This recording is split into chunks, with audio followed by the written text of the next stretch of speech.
নেশার টাকার জন্য মাকে নিয়মিত মারধর করার অপরাধে ছেলেকে কোমর পর্যন্ত মাটিতে পুঁতে শাস্তি দিলেন এলাকাবাসী।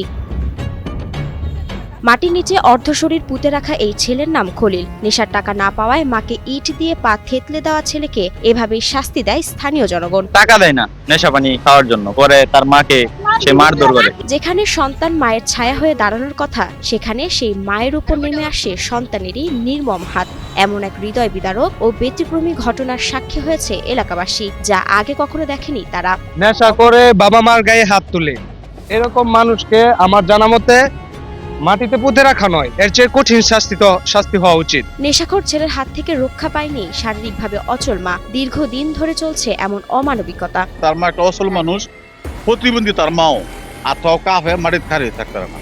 তার মারে আজকে সকালে মায়েরা ইদা বাইরিয়া মাথায় ট্যাঙ্কু কাটাইয়া লাগছে। নেশার টাকা না পেয়ে নিজের মা খোদেজা খাতুনকে ইট ও লাঠি দিয়ে মারধর করে পা থেতলে দেয় খলিল। এতে গুরুতর আহত হন মা। গাজীপুরের শ্রীপুর উপজেলার তেলিহাটি ইউনিয়নের টেপির বাড়ি গ্রামে মাদকাসক্ত ছেলের দীর্ঘদিনের নির্যাতনে অতিষ্ঠ হয়ে এলাকাবাসী তাকে দৃষ্টান্তমূলক শাস্তি দেয়। আজকে সকালে ইট দিয়ে তার মায়ের পায়ের গোড়ার মাঝে বাড়ি মেরিয়া পা ভেঙে ফেলেছে। Kaya sabi kaya kita kaya din ko sa mga depo.